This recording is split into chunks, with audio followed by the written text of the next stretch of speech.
You don't have old one ear with you, huh? Well, Stu likes to go on the road too. Nice. All right. That's awesome. Glad you didn't forget him. He probably snuck his way into your suitcase, right? You He can't really did. leave He him behind. did. Yeah. Well, he Ate fits all better your now that he only has one ear.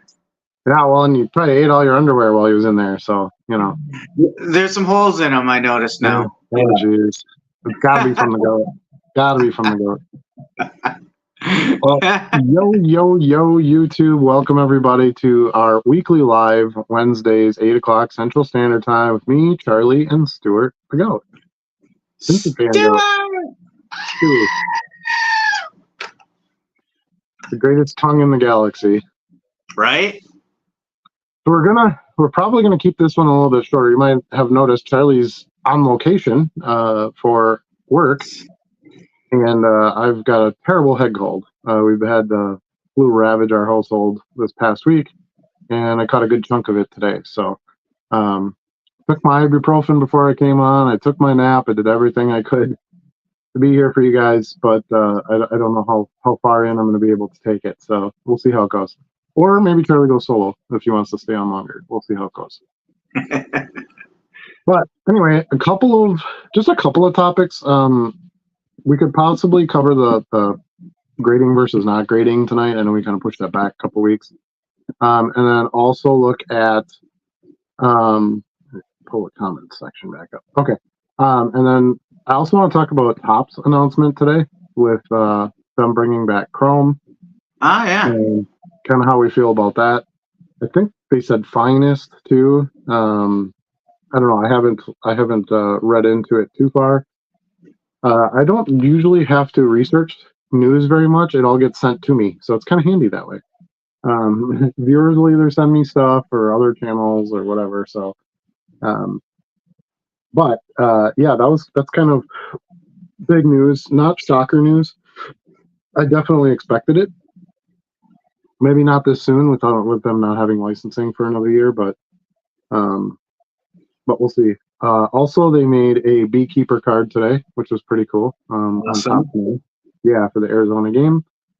And then what was the other thing I wanted to talk about? Well, we'll talk a little bit about the Oshkosh show. I had the privilege of being a VIP at this past weekend's Oshkosh show. First time Cardboard Legacy has run a show on their own. Thought it was very successful. I got some good stuff. Got a good video out of it. If you haven't seen it yet, I posted it this morning.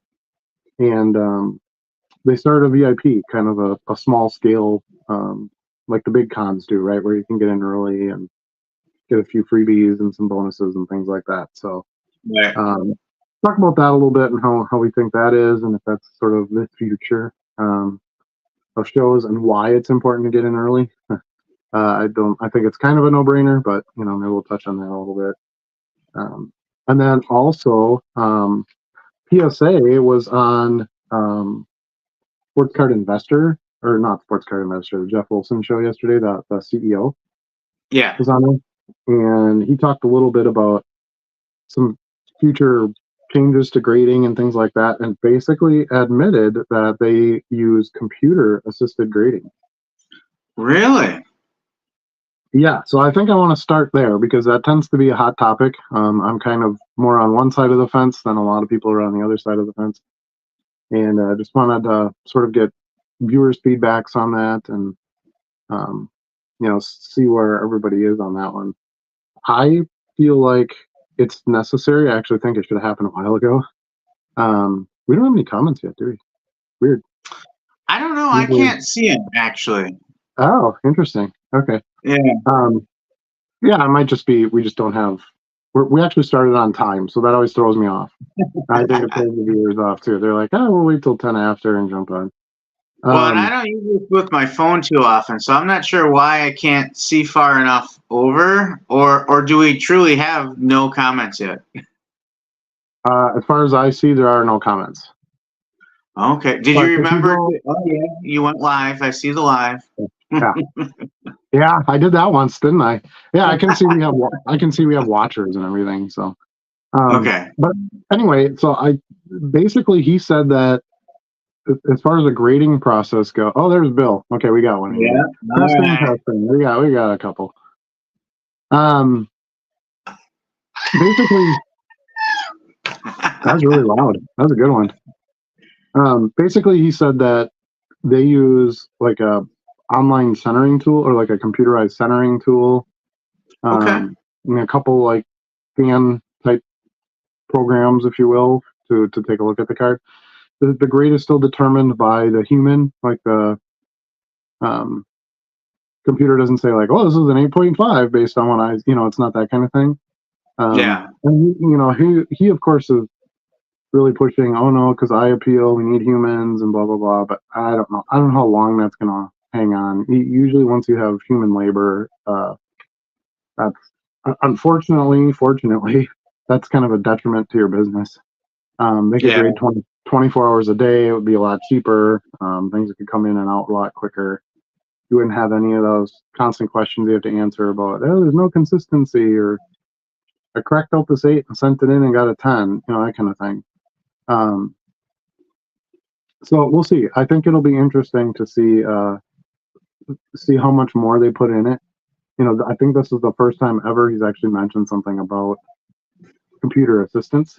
He was very careful to call it like he didn't call it AI grading. He didn't want to do any of that because there's also a negative stigma attached to that. And then I get it to some degree. Right.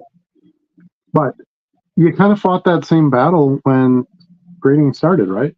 Most collectors were like, no, I want the raw card. I want to feel it. I want to take it out of the sleeve and look at the corners and, feel the surface and do all that. And then boom, grading took off. And now that's sort of the regular norm for buying and selling, especially on the investment or flipping side. So I think there's just that much upward pressure to change to more of those types of parts of the service and, like I said, save on the money and all that stuff. I still really like the idea of just having machines in shops. If you want to, a grading machine. So like, in the bigger shops, which I know Fanatics is really pushing the, obviously the HQ, the headquarters or whatever, that one's like insane. Nobody's going to build that all around the country, but I know they're really pushing for more of that kind of store model, the mega, ultra collectors store type of thing, and that would just be a great thing to just throw right in there. Right. Take the submissions out of it and people having to pick them back up, and then people don't do the submissions themselves. They bring them to somebody else and someone steals the cards, or they go bankrupt in the meantime. You don't get your cards back. Like, there's just so much that besides just your philosophy or your standing on grading itself, there's just so much in between stuff. It could catch those clean cards, which he clearly came out and said, no chemicals. We don't know what and he actually had a really good point. He said it might make the card look really great right now, and it would grade a 10, but he's like, we don't know what that's going to look like in 10 years. Right. And we stand behind. We have a guarantee. That's the reason they upcharge you for the value of the card, because if somebody comes back later with that card and says, hey, this is fake and you graded it and I lost my money, they have to pay that out. So, and I would assume they have certain requirements with their insurance and, that kind of stuff, where they're like, if somebody put chemicals on this card, you can't grade this stuff, because they don't want to face, all those. And he even said, I cut checks all week long, and some of them pretty big size for payouts for, cards that were fake or trimmed or altered or whatever, colored, any of that stuff. So he said, we have to try to nip that as much as we can. But I thought it was a really interesting conversation. I thought it was pretty candid. There was some transparency added to it. I always look at it like the Bush's baked beans recipe, right? There's a reason that the dog holds the secret, because you can ask the dog all day long, what is the ingredients in this recipe, and he can't tell you. That's basically the same way with the PSA CEO, although I'm sure he knows all the ins and outs, but they can't give that formula away. That's basically their Coca-Cola recipe, right? So roll that beautiful PSA footage. Yeah, exactly. So I don't know, what are your thoughts? Have you watched the video? What are your thoughts on it? I haven't seen that yet. I did see. What was it? Just today, or were you just catching up on it today? It was yesterday, actually. Okay, because I did see something. I felt like it was over the weekend. I looked at something. It might have been a little teaser of it. Now that I think about it, because I was watching Sports Card Investor, and he talked about it a little bit. The interview he was going to have over on his other channel. Sure. So I did see the discussion with PSA about cleaning products. Mm-hmm. I can see both sides of it. You know,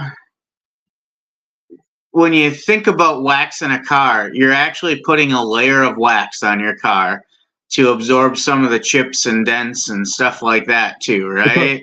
It's a filler. Yeah. And some of those card products I'm sure work the same way.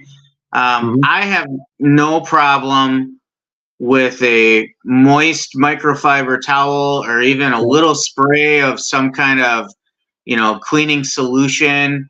I I think it's hard to police the limits of what it's going to be. But if you start putting a lot of chemicals on it and stuff, I think it's a valid point. We don't know what that's going to do to the long-standing condition of the card. Yep. I've seen people say they're fine with the water stuff on cards too, to bring them back, and I don't even know if I'm okay with that. And that to me seems more intrusive when you waterlog the card to get the some of the wrinkles and stuff out and bring it back to life, or get the creases out. I think that's even more intrusive. So I guess I'm kind of old school on it.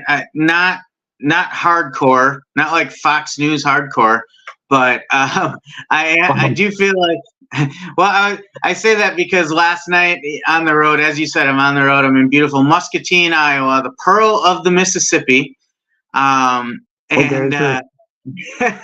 they're known for pearl buttons back in the day, from the clams in the river. But anyway, I was watching TV last night, and all I could find on TV for a while was the Columbia University demonstrations, and it happened to be Fox News that I was watching, and it was like angry reporting. Like the reporter is like, they should be going in their guns blazes and dragging these kids out by their hair and stuff like that. And I'm like, whoa, things have gone either very liberal or very conservative, and there's no middle ground anymore. Oh yeah, it's been that way for a while. It's best just not to watch any of it. I really think we need to. There's a lot of really good independent reporters out there that just do the reporting, and I think that's what screwed those channels, right? How do they compete with 600,000 people on YouTube doing stories, and those people get better videos at times because they're right there where things happen. And so I think these new channels were like, okay, to save our butt, we got to make this flashy and over the top, and tinfoil hat and all that kind of stuff, because people are going to go, okay, I saw this video, but this person tells the truth, so I need to go get my Fox News version of this or my CNN version of this, and so that I can get turned to the way they want to believe it. I feel like I'm kind of old school, and I've been thinking about this a lot over the last month when this topic started coming up. I think the more I think about it, the more I'm getting to the side that says, don't touch the cards at all. Part of what makes a vintage card valuable is the fact that it just freaking lasted, right? I talk about that with minis all the time. Why do I go after minis?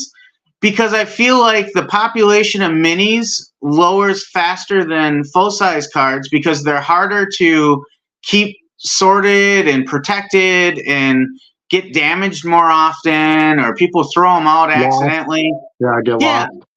Yeah, and I think that you lose that part if you can artificially reinstate a card to packed condition, because part of this hobby is where are the cards that were really, really taken care of. Mm-hmm. That's what's hard to find, right? Yeah. So I think while I'm not really strongly opposed to it, you're not going to find me campaigning for one way or the other really out there.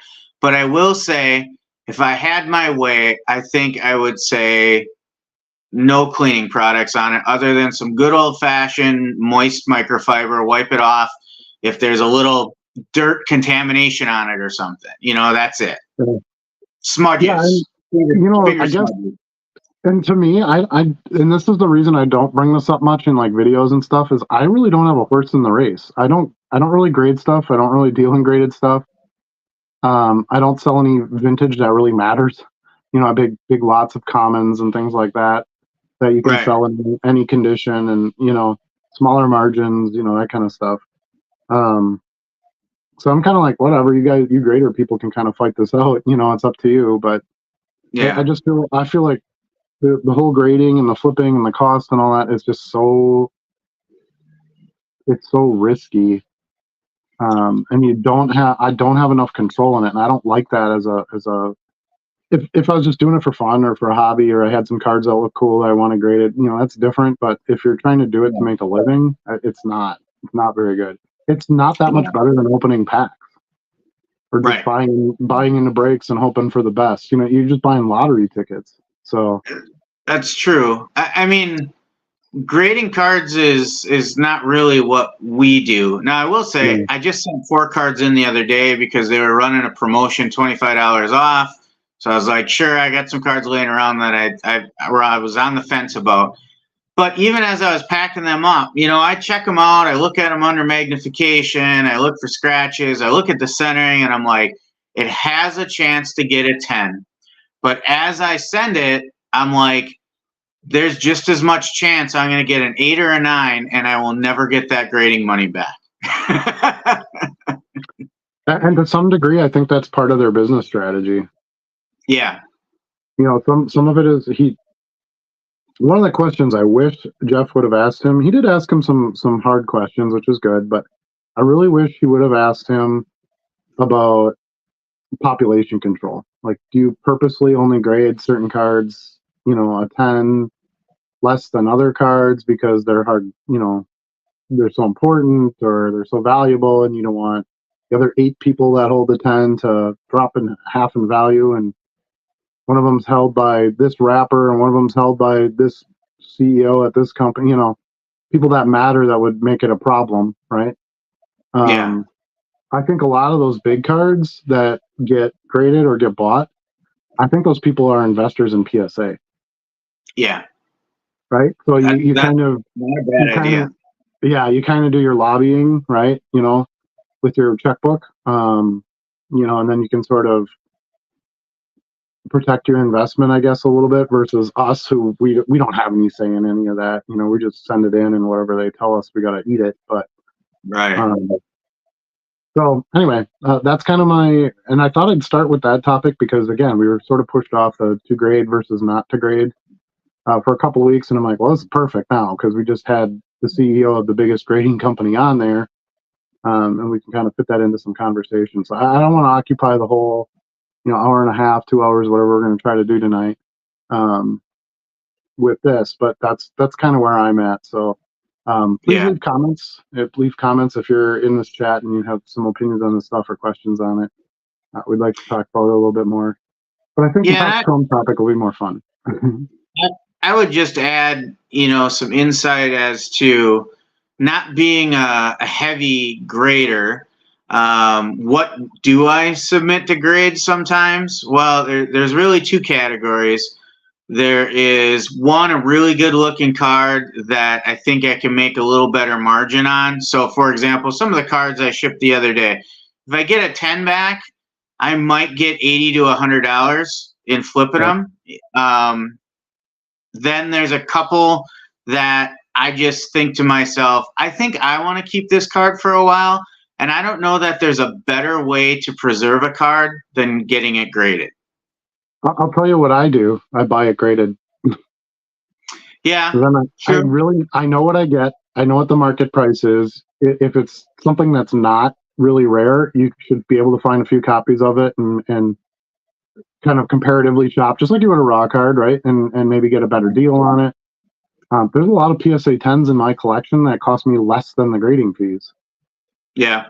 And I didn't have to worry about getting the 10 or sending it in or waiting 6 months to get it back, any of that stuff. So, but like I said, somebody has to grade it. It's like we were talking to Ethan today. Ethan was messaging us. He's going with us to the National, and he was talking about um, like pack ripping, right? Like he's like, well, now I can't afford it. And we were talking about Topps Chrome, and I'm like, yeah, basketball is gonna be like $2,000 a box. So what difference does it make? I'm still not buying it.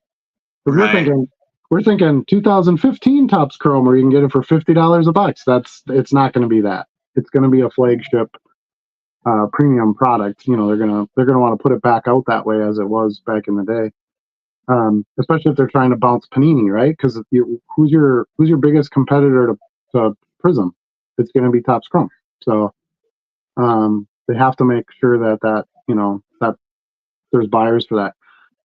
But anyway, my point was, I'm not going to be the pack ripper. I'm not going to be the box buyer. But the prices are up because of the breakers, right? Because they sell these spots, and then it makes sense for them to pay more for the product, even if they're buying them in the secondary market, because they're still making a profit. But I'm not mad at the breakers either, because we really need the breakers. Like like I was telling Ethan, one of the dealers we went to on Sunday at the National last year was just a huge breaker, and he had probably 65,000 count boxes of just whatever was left. Some break, a lot of base, some low end inserts, stuff like that. But I got a ton of good stuff out of there. A bunch of soccer, because it's really hard to find soccer from just like regular dealers unless that's their thing. Sure. But breakers will break it. If they can sell out on the break, they'll break anything. So we all sort of play our part. I need people to grade, because I want people to buy my raw card that looks really nice and submit it for grading, or 5 copies of my raw card and submit them to grading. I can't be mad at that. The circle of life music. Right.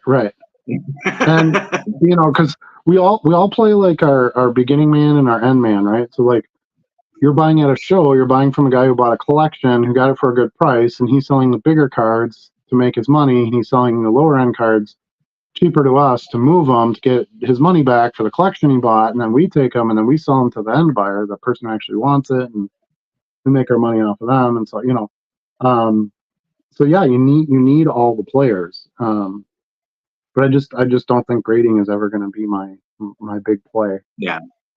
We have a symbiotic relationship, but we're not at that end of the chain.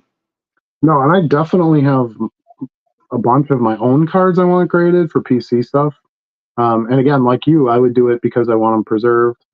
A couple of them are higher end cards, and they can be faked. They can be condition sensitive. I think I've got a couple of good ones. So I can put myself in a good position with it if I do ever want to sell it.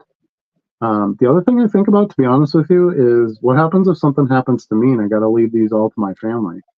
My wife can take a bunch of PSA 9s and know exactly what they're worth and throw them out there and get a sale. True. Yeah. She's not going to grade them. She's not going to know, what the raw price of this card is. It's not hard to look up the value of anything really nowadays, but still, I think if you kind of have them graded and cataloged and know how many are out there, it's going to be a lot easier to move it to another buyer, should those assets have to be liquidated.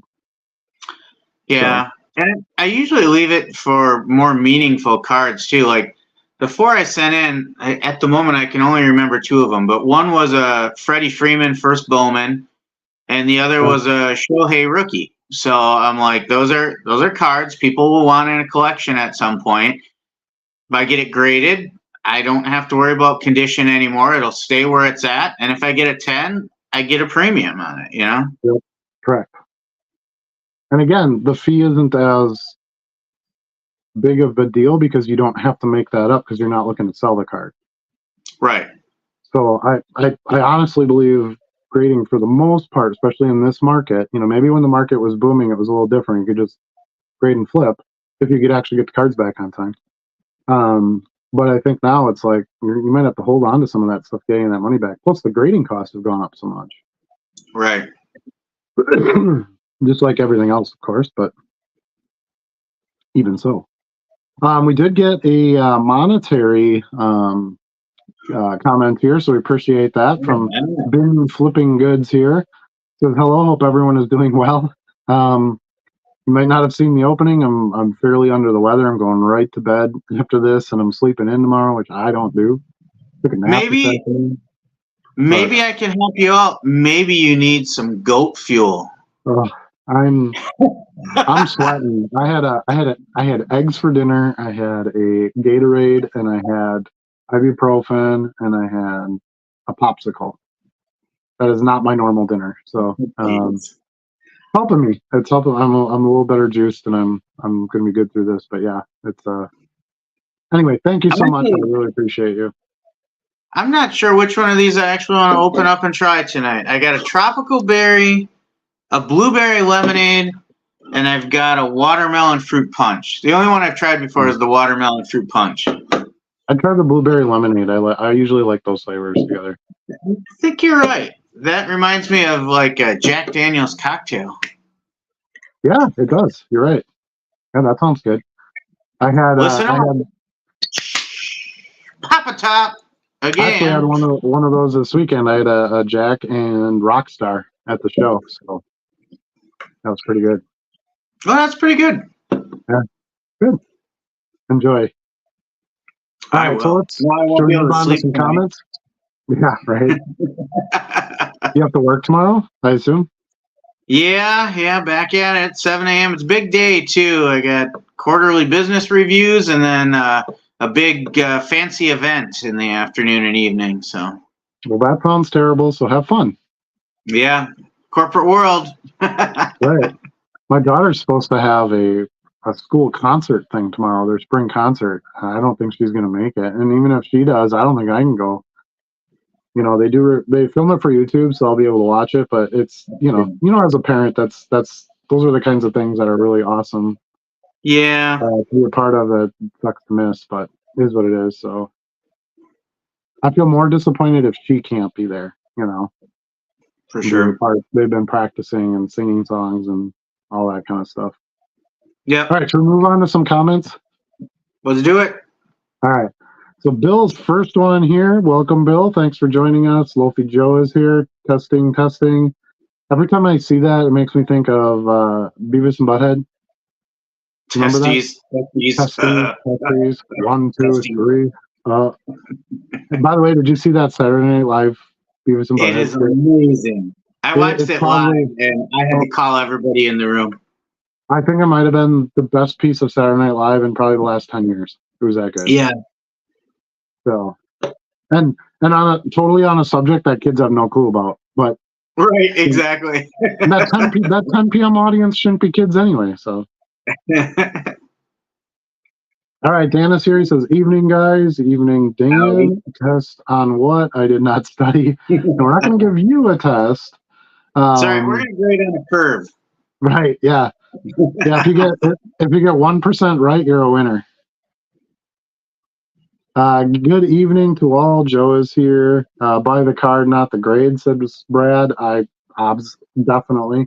And I think that's kind of his point in that we don't want to remove the human, because the human still matters looking at the card, because that's really who our customer is, not another robot. But so that's, to me, that is probably the fairest argument to keeping the human. Let's see. We did his. Dan says, "I have never graded anything before. I've only bought and resold graded cards." I graded a couple. I wanted to try it early on. So when I started getting back into cards, it was 2017, and it was $5 with PSA to grade. What? Yeah, they did grading specials. If you sent in 20 cards, it was $5 a card. So crazy. Yeah, I will never see that deal again. And granted, that was 7 years ago now, but that made it a lot more. Well, I'll take a chance on it. What's $5? Even the holder's worth $5. Yeah. Now, I think because I do the value service, and then I only have a small amount of cards, so I don't get the big discount. I want to say it's $29 a card. Okay. Yeah, and you really have to think about that then, because that's a lot, and then you have to ship them and everything else besides. So Yeah, he that's did say, PSA too. I should specify. yeah, well, that's in my opinion, that's the only one worth grading with, unless you've got vintage and you want to go to SGC, which is actually Yeah. also PSA. Um, Joe says he's scanning vintage cards is great, but when scanned, the images look like the sharp corners, and even though I have them at excellent or very good, I'm getting feedback that they want the card that shows in my listing. Is there any way to change the resolution to actually show the flaws? Sure. Yeah, you can down the resolution. I don't know if it's going to show more flaws. Generally, when you down a resolution, you see less.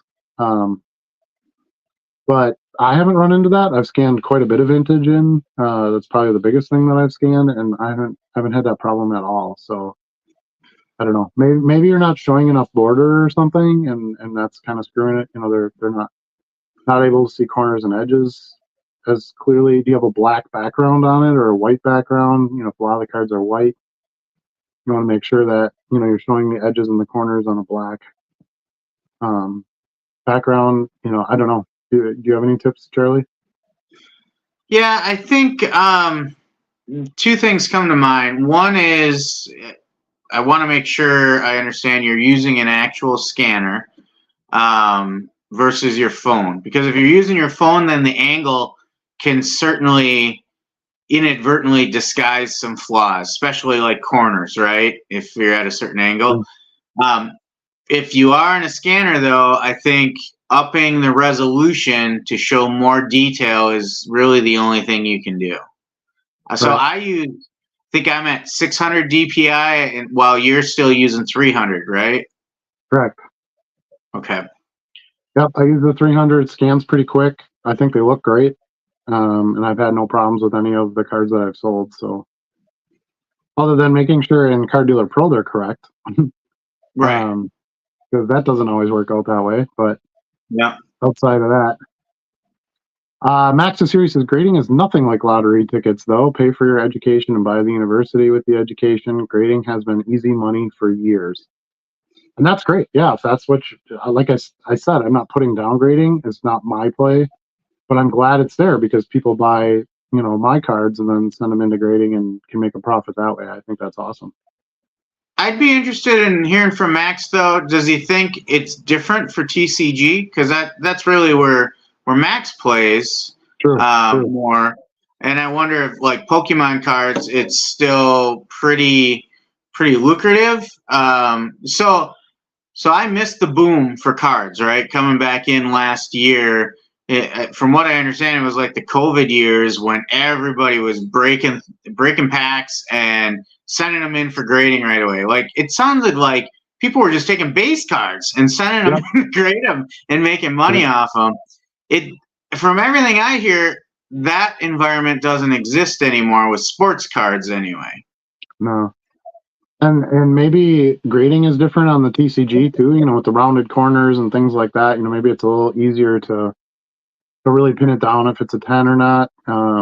There tends to not be maybe as many surface issues. I don't know. I think Charlie's right. We don't know enough about that area, but for sure, if you're grading and it's making you money, then yeah, keep doing it. Bargain Boxer says buy the grade, not the juice. Not touching the AI portion of the conversation, though. Also, the computer assistance was minimal at best. Yep. Yeah, I think it's mainly card measuring. It does they have some fraud detection stuff in there, I believe, or counterfeit, whatever. Trying to think of what else he said, and then the centering tool. So I would assume there's like a camera they put it under, and it shows it on their screen, and it shows like the centering on each side, kind of like we use that little plastic finder thing, or you use the loop that has it built in. I would assume that it's the same kind of thing. How about we talk about repackers? Yeah, I don't really buy repacks. I don't care if somebody wants to. Again, if somebody wants to buy a bunch of my cards and repack them and sell them and put one hit in it or whatever, doesn't bother me. But I wouldn't buy them myself. So it's interesting that comes up because over the last weekend or so, I feel like I'm seeing repacks everywhere I go in retailers. Like I was in Mhm. Shield Sporting Goods, which I've gone in a lot over the years, and suddenly I saw a whole row of sports cards and Pokemon cards too. They had a row of those. And in addition to some blasters and fat packs and stuff like that from the factory, they had a company that was selling repacks as well, like a legit company, not just like some local person packing stuff, but an official repacker that had a lot of different combinations of repacks they put in. And I grabbed a couple just to check them out. They were, as I expected, pretty hit and miss. I had maybe one pack I thought, oh, I could do something with this, and the rest were like, these are cards that I would look to get rid of, But then just 2 days later, I went to Walgreens to pick up a prescription, and all of a sudden they had a big section of cards, and it again was a bunch of like official factory-made repacks in some random packages sorted by sport. And I don't remember seeing those just months ago, like I feel like it's all of a sudden really booming. Yeah, I think the biggest thing there is what that tells me is there's too many cards printed.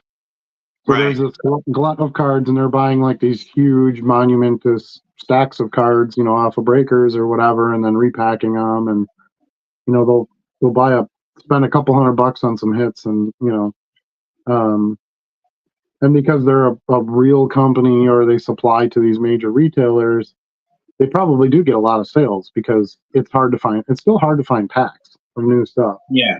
And legit first run packs are still expensive, and you don't get very many cards, and your odds of value aren't as great, all that kind of thing. So I think it's people who still want to participate in the hobby, yet they could do it a little bit more affordably, and um, or maybe they only like buy two brands a year, two sets a year, and that set doesn't come out for a while, so they're like, oh, pick up a pack of these, there's something to tide you over. I don't know. I I think could the see thing that, kids grabbing them a lot. yeah, and which is great. That's exactly what you Yeah. want. And I think Fanatics is going to do some things where it's going to be.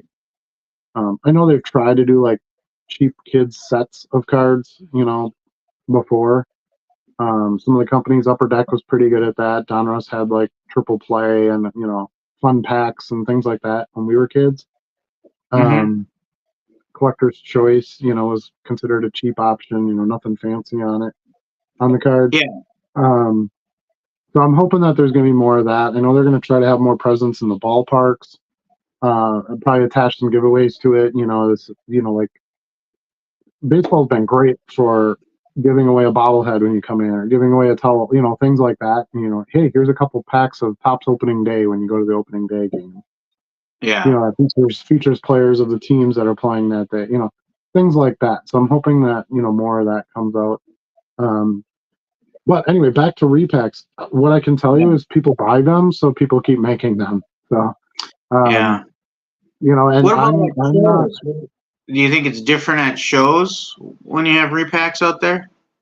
Yeah, it's kind of funny you mentioned that because there was a Pokemon repacker right next to one of a table I spent a lot of time at, um, in quarter and dollar boxes, and he had repacks, and kids were buying the packs. It was mainly kids. One or two Mm-hmm. kids came up and bought a pack. One of the kids got one of the big hits in his pack, so he kind of ran around to some other friends and talked to some other people at the table, and were like, "Hey, you got to buy one of these repacks. Look what I pulled." And sometimes your best advertising is the person who got the big hit, right? Yeah. They're not going to speak poorly about it if they got some $100 Charizard for their $10 repack or whatever. Yeah. So, but again, I kind of feel like I don't have a horse in this race. So, sort of like the grading, I don't like to talk about grading a lot because it doesn't impact what I'm trying to do or what I'm trying to share in my experiences. Um, but you can't ignore it either, right? I mean, we are a conversation show about the hobby, so we have to look at some of that. But no, I would never walk up to the table and be like, "Oh, here's repacks, and here's a couple of the cards you could pull out of them." that's not something I would ever really consider. No, if I have my daughter with me, and she's like, well, I could buy this Lorcana pack, which probably doesn't have anything in it, or Pokemon pack. I could try to buy that repack and try to get, some of these cool cards out of it. And she wants it. I'd buy it for her, sure. Why not? Because you're buying it for fun, and not everything has to be about $1 return, right? So I think it really depends on why you're buying it. A niche for it is typically I see, they're kind of curated. I don't expect the hit rate to be very high. I also expect at times there's going to be shady people that don't have any hits at all because there's no regulation, right? But what I think there is value in for certain buyers is I don't think they're typically the most common base cards. They're like some, mostly shinier inserts and mid-tier, type. I say mid-tier loosely. Like, I'm not talking, mid-tier $60 card. I'm talking, hey, it's an insert for $3 versus $1 base common. Yeah. Right. Yeah, I agree. And I've seen I go to a lot of shows. I've seen lots of people open these packs at shows and they're having a good time with it. So, yeah.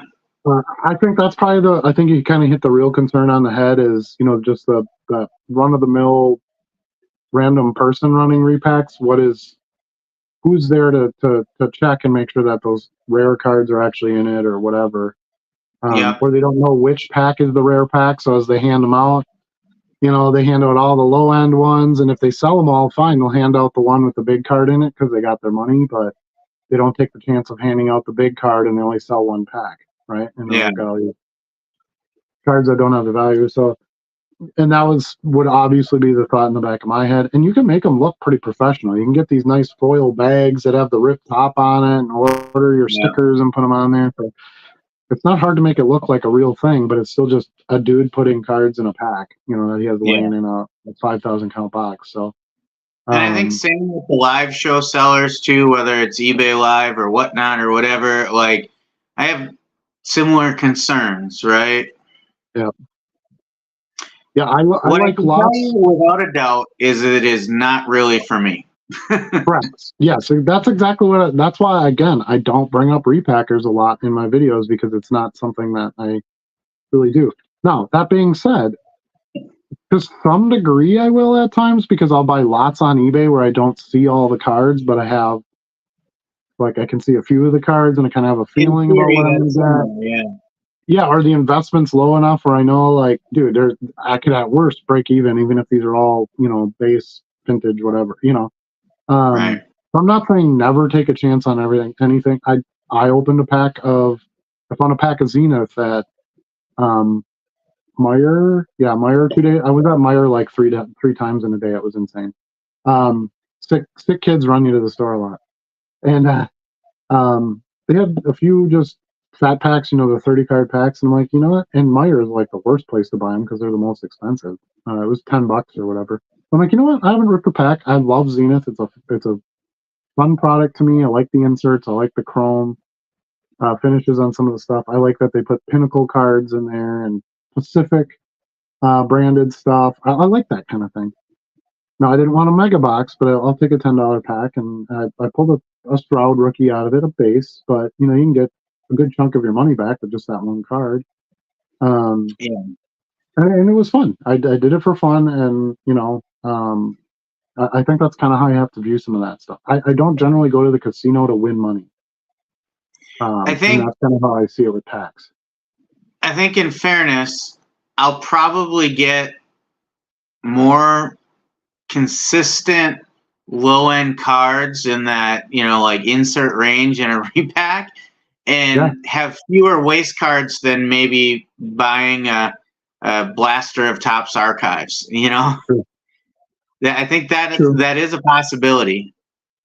The one advantage to buying the blaster if it's a new product though is you have kind of those new buyers. It's a new, and you can get them listed right away. That you have that newness that'll help you sell a little bit for premium. It's the new year. Yeah, definitely. Yeah. So it kind of depends on what you're trying to do with it, I suppose. Like anything. But yeah, not a big repacker guy. It's not something I would run to do by any measure. Now, if somebody did, my one exception would be if somebody did a repack of like vintage non-sport cards, I'd buy the hell out of that for the right price. Yeah. Because that would be fun to open. You know, and it's cards you don't see a whole lot. And you know, if I could get one for $10 and it's got 5 cards in it or something, that you know, you'd be taking a chance trying to get $2 back per card out of it. But I think it would be fun, and that's something that I would do because that's not something you're going to find in a store. You know. Yeah. Now, ironically enough, I bought a bunch of kind of resealed packs at this past show. I don't know if you watched the video at all. But they were he had a bunch. It's a guy who sells at a mall down there in Oshkosh. He had a bunch of $2 packs in these baggies, and there was like 10 to 20 cards in each one, right? So you're looking at 10 cents to 20 cents max. But I got he let me look through them. I'm like, okay, well that's awesome. And I don't think anybody ever spent the time to do that because I found like I got a 2004 Topps Chrome Peyton Manning refractor in it. I got some nice rookie cards. I got a Tyreek Hill Optic rookie. Okay. You know, some really nice stuff, some nice inserts. Yeah, and there's definitely cards in there that are going to end up in my dime box. Lots of Packer stuff, which again, I don't mind having a little bulk of that because we have a lot of buyers at our Green Bay show that buy the Packer cards out of the 10-cent boxes. That was fun. I dug through like 40 packs of those. It took me a while. I bought 26 of them. That's how much value there was in most of them. It was worth buying, and it was just fun. It was fun to do. So as opposed to digging through a box, because one of the things I pointed out in the video is I'm having to be more creative now. There's more of us out here now than there ever was before. You know, even with the VIP and getting in early, I could see people, other VIP buyers that were going right to dealers that I normally like to buy from that have good quarter boxes and stuff like that. And so now we've started, like, you bought cards out of a giant bin the other day, like trying to flip through them to find stuff. Most people aren't going to go through those. That's perfect. Yeah. I bought cards out of binders where it was just binder after binder, and I had to flip all the pages and pull them out. But I found really nice stuff in there that most box diggers wouldn't spend their time going through. So, as you sort of have to evolve a little bit and add some creativity as there's competition, maybe repack stuff becomes more prevalent. I don't know. But as soon as I don't know what cards are in it, I'm very, very skeptical for obvious reasons. I don't like that. I like to know if I buy this for a quarter, I can sell it for $2. Like that's my play. That's my play. Ben says that sucks. Get better. Thank you so much. I appreciate it. I'm trying, man. I'm trying. I'm sweating like a hog back here because I took my ibuprofen. So that little. I didn't have like a big fever, but I had like 99 or 100, something like that. And that ibuprofen just starts draining that out of you. So I feel much better now, but I'll be dead at the end of this for sure. Max says it's lucrative both places. Pre-COVID, I was sending in 100 plus cards a month. PSA 10 values for me had to be 100 plus for me to mess with cards back then. Graded at an 83% clip. So yeah, it seems like, and I'm assuming they were Pokemon, right? He didn't really state that, but I'm guessing. Yeah, I think he's saying both sports and TCG cards. Okay. He says, I don't grade anymore because my business is simply move it quick. Cards I would grade are gone in a week, and I make my money and move on. Most of the cards I would come back a 10. That's exactly how I see it. I would, if I can get it for a quarter and it's a nice looking card. There's actually a card that I think would grade really well that I bought this weekend. It was 86 Topps Cal Ripken Jr., right? So that black, that whole top part is black. You know what I'm talking about, that set?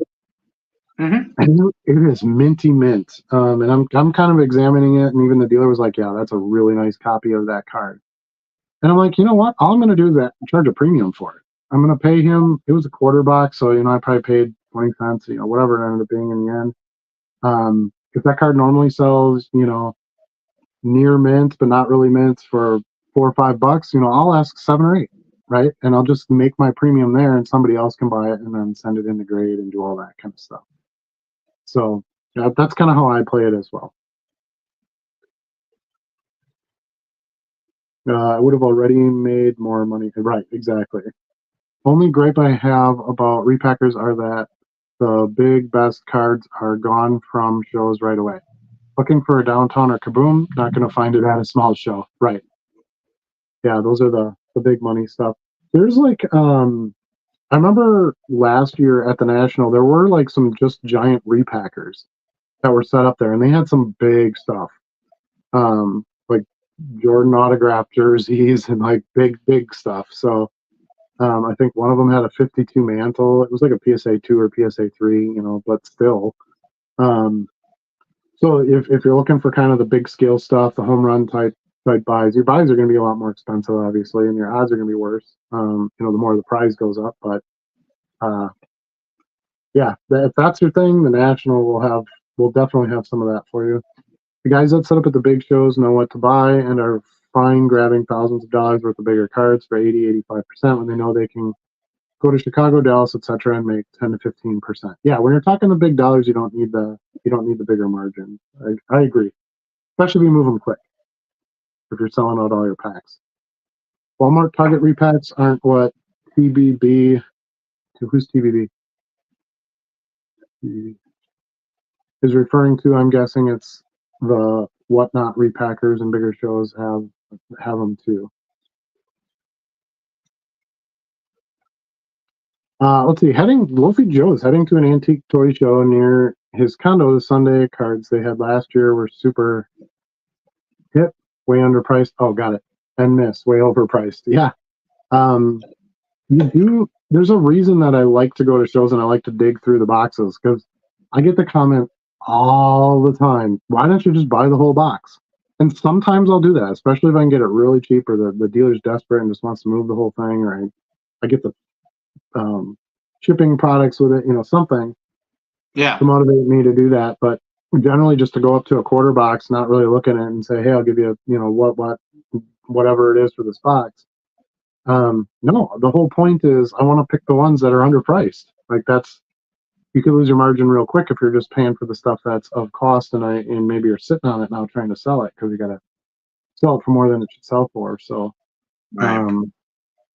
yeah, antique shows. I haven't done that before. I've seen videos of toy shows where, especially non-sport.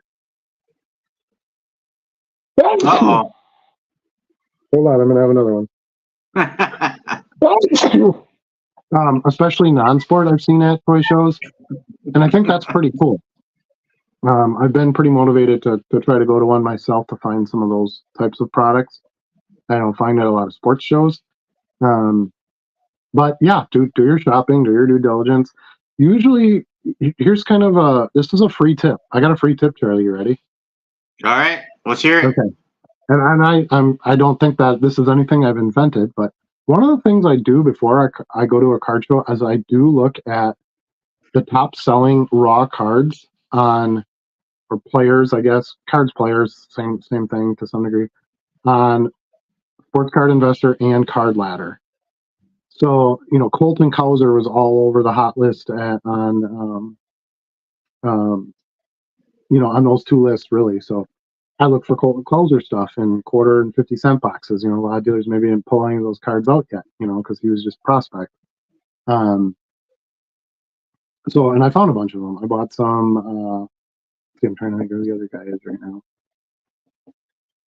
Baseball as well, of course. Baseball is kind of the hot thing. I bought some Anthony Edwards rookies. You know, he's all over the top list. He's having a great playoff run and that kind of thing. So I don't watch a lot of the sports, but I do watch how the cards do. So, you know, Saturday night before you go to a show on Sunday or whatever, you know, take a look at those lists and kind of have a mental idea of, if I find some Colton Cowser prospect cards in the quarter box, that might be something I could buy and sell right away. Maybe not hang on to, but something you could sell right away. I'll blow my nose. Excuse me for a minute.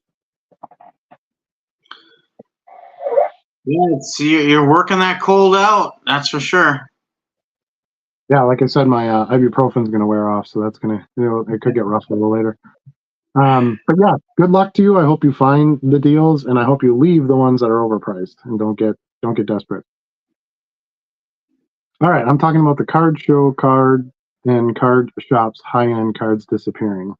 I am. Oh, TBB, the bargain boxer. bar. Yeah, got it.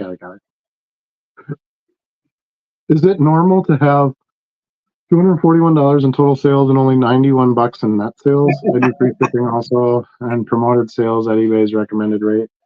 Sure. Welcome to eBay. Yeah. Yeah, depending on how much you had for fees and your shipping rates and things like that. Yeah, absolutely. 60% in fees is not crazy. That's fairly common, especially if you're promoting.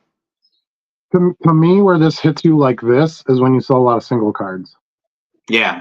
That's where you really get hammered. So let's say you had 241 in sales, but it was only 8 orders and they were all 10 to 15 cards or whatever. You might have only lost like 30 or 40. You might have still ended up with like $200. You know what I'm saying? Yeah. So, you got to try to get the multiple. And I don't know if that's the case. That's just in my head. That's what I'm thinking. Because when I used to have a lot of single order days, this was kind of some of those results. Yeah.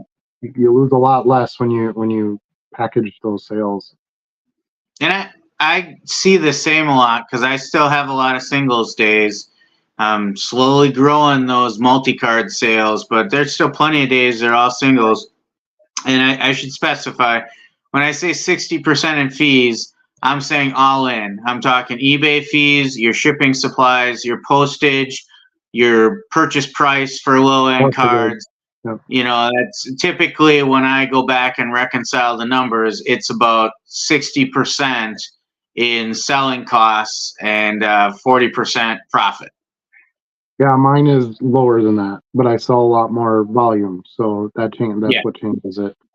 I'll have a 40 to 60 card order. Well, there isn't, even if they're promoted, you don't have a ton of expenses in that. So I'm probably closer. I haven't calculated in a while, but I think the last time I looked, it was like 42% or something like that.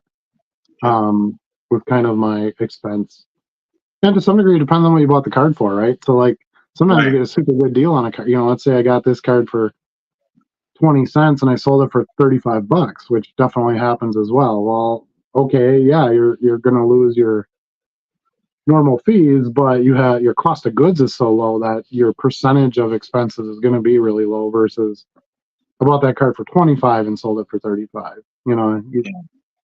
Then losing 60% is pretty ouchy. So, and I consider that when I do bulk buys. Even there's cards that I will take chances on. I'll be like, well, I don't know, this might sit for a little while. It's not a huge seller, but I think I can make some profit on it. But you can cover that with other cards you can sell fast and have a huge margin on it because there's just value there in that box. And hopefully you can get enough free cards out of your bulk deal that a couple that maybe you don't sell or you sell at barely over cost doesn't really matter because those are essentially free cards. So, or cheaper cards, cheaper than what you would have paid. Peter's here. He pulled the trigger and bought a Rico 8170. Nice. Awesome. We'll have fun with that. I guess you're getting more into it. It's funny. I've talked to Peter ever since he started. He's been a good supporter of the channel, and he's kind of wavered a few times. I've gotten some conversations from him where he's like, "Oh, this is all you make? Is this worth it? I got to sell this much and I make more." I know he does real estate. I make more doing real estate and blah blah blah. But then he gets back on the horse and he's like, "Hey, I sold these today," or "Hey, I tried doing this," or "Hey, I made this coupon," or "I added this promotion thing." So I'm glad to see you've really stuck with it, and it sounds like it's going well. Obviously, if you went that far to order your scanner, so good luck. Let us know if you need any help with it. Charlie is here to help you. Yep, it's just a sick cycle at this point. It provides a healthy economy, but nearly impossible to get a hold of a card you want unless someone ducks the repacker buyers for the repacker. Yeah, I've actually. It's funny you say that because a couple of my higher end cards have had repackers contact me and say, hey, I'll buy this one, this one, this one, and this one. Would you sell them to me at 80% or whatever the heck it was? And yeah, some of them I've sold. I mean, why not? I'm just about getting the money out of the deal. So Yeah, is what it is. If they end up being the big buyers, that's where a lot of the products can go. Yep. Great cards are disappearing at an alarming rate due to repackers. I'll tell you, the only way to get rid of the repackers is to have people not buy the repacks, or to try to get some sort of regulation requirement to it, where they would have to put like pack odds or something like that. I don't know of any regulatory body that's going to be even interested in that unless there's huge, huge, huge bucks. Like we're talking billions of bucks going into it. And it's disrupting enough that they would want to make some sort of effort into it. But I don't know. We'll see, I guess, as the hobby grows. Maybe there's a way fanatics can kind of disallow it. I don't know. But I think Whatnot's probably one of the bigger parts of that now. I see a lot of repackers just go on Whatnot because they can just, okay, here's the repacks for this, a set break or something like that, and it's $5 a pack, or 3 packs for $10, or whatever it is, and boom, they put them up there, and okay, I'm selling them 5 packs to this guy, 10 packs, and it's super easy for them to just move them and be done. So for as long as there's easy money, somebody's going to do it. If repacks are done right, you will get more value than a panini box, which sadly ain't saying much. I agree. There should be, because somebody has already previously opened those cards and looked at those cards, there should be more value provided to the next customer, because they've been able to, obviously if they open the actual pack and they pulled a huge, huge card in it, they're not going to just pass that along at the same value. Yeah. Is that goat fuel you're drinking? It is. It is. Right? Goat fuel. Blue goat fuel. Is it actually any good, or? Yeah, it's Isn't that sugar?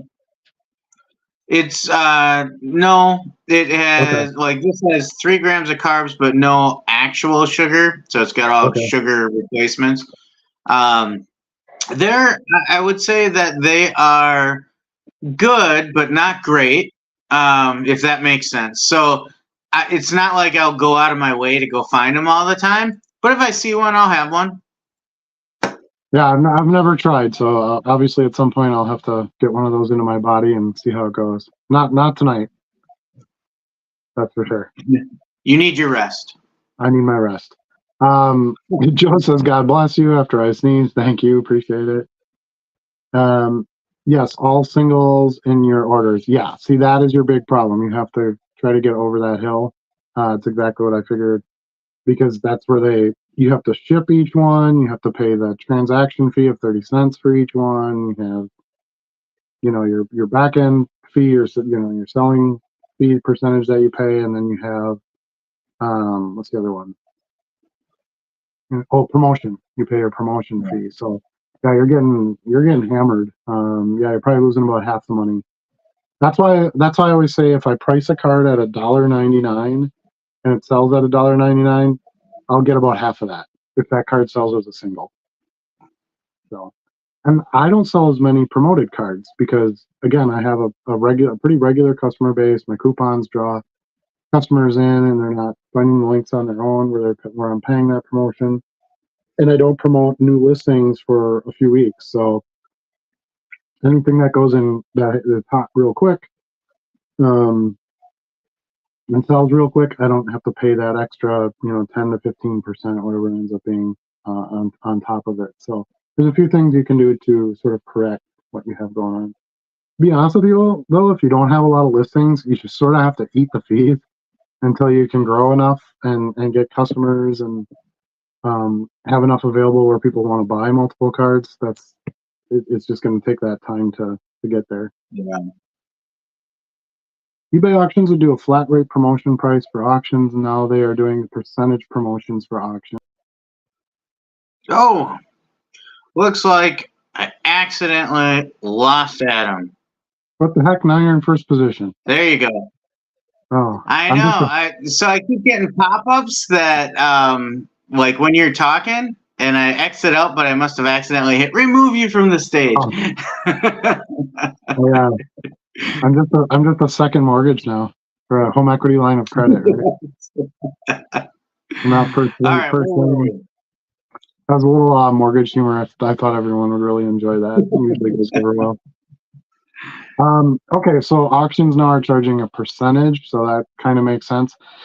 I would actually like that better because I do some auctions on my other eBay account from time to time, and they always ask me to promote. And sometimes I'm listing the item for like $5, and they want to charge me like $2 to promote it. I'm like, who the hell's going to pay this? So if they did like 10% or 15%, I would maybe consider that. You know, I'd pay the 20 cents or the 25 cents, but I'm not paying $2. So I think it was probably something they had to do, and they were probably losing a little money on some of the higher ones because maybe they weren't charging as much flat. You know, when those auctions would end, they weren't getting as much promotion money. I don't know, but yeah. Again, doesn't apply much to us. We don't do a lot of auctions. One of these days, I want to be in a video and trade with you. Oh, that would be awesome. I would love that, Brevin. Welcome to the show, by the way. Let me know where you're located. Huh? He's been here a while. Brevin, did we meet you at the Fin and Feather show down there? Oh, this was the first time he posted tonight, is what I meant. Oh, okay. Yeah, I think I met him at the Green Bay show at a table. So I think he's in town. Okay. But yeah, that would be great. It would be fun to set it up and try to do a trade and maybe get that on video. I would love that. So message me and let me see if we can work something out. Bargain Boxer says eBay is getting crazy with fees. They really are. FeeBay. I think it really just has, I think there's two parts to this. One, to be on the biggest worldwide marketplace with an easy to use platform has a ton of value, and it's going to cost you something. And I think two, most of it goes down, at least for what I do, it goes down to volume. So if I lose, let's say I lose 40%, right? That sucks. Nobody wants to pay that. But if I'm making $5,000 a week, you know, you're making $3,000 a week after you're paying eBay stuff. So it's an easy enough platform to be able to move that much stuff and you know, make your profit off of it. But yeah, you have to do things like we said earlier, you know, try to get multiple card sales and you know, offer coupons that sort of make your buyer buy enough cards where you can ship them really cheap altogether, and don't promote stuff if you don't have to. Things like that. I think that's kind of how you can curb some of that. There's a couple things that you'll never be able to afford or avoid. That's the 30-cent transaction fee, and that's going to be anywhere you sell anything online. Fuck. Yeah, where'd you go now? I wasn't touching anything. Yeah, kicked me out. No, I'm not even close to it. Hold on. My hands are on the table. So no, I forgot what I was gonna say. Oh, you're never gonna get out of the transaction fee because that's banks charging there, and that's just part of it. As soon as you're accepting that card payment, and you're never gonna get out of a back end fee because that's eBay's actual income off of your sale. So the other things you can avoid is combining the shipping and reducing your promotional expenses by doing some things on your own. So the other option is to not sell on eBay, which is kind of ironic, Bargain Boxer, because we just talked about this on my video. You said, don't leave eBay and sell anywhere else. It's a trap. So clearly you understand that, you know, eBay is the big house to go to. Either that or you're being sarcastic and you're like, you know, don't leave eBay. You can't leave eBay, you know. And certainly I would never do that anyway. But yeah, I think that's the other thing you can do, sort of build yourself on eBay until you have a brand and your regular income and transactions, and then expand from there. Try to do your own thing, try to sell on some other platforms that are cheaper. You know, once you can do some of eBay's work yourself, your own promotions, your own sales, your own marketing. What I can tell you is online marketing is very, very expensive. Per click advertising, things like that. And so you're not getting a horrible deal from eBay if they're putting it in front of somebody who's going to buy it. Right, Chuck? Right. I think I got our technical difficulties fixed now. Okay, good.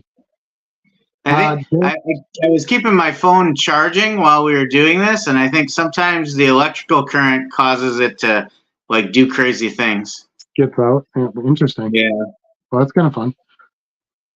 Daniel M is here. He says 27 watching and only 4 likes. Let's go, people. Yeah, please. If you're here watching and you're enjoying it, we have 30 on here now. Please give it a like. It certainly helps the channel. I'm fighting through a cold and a death illness here.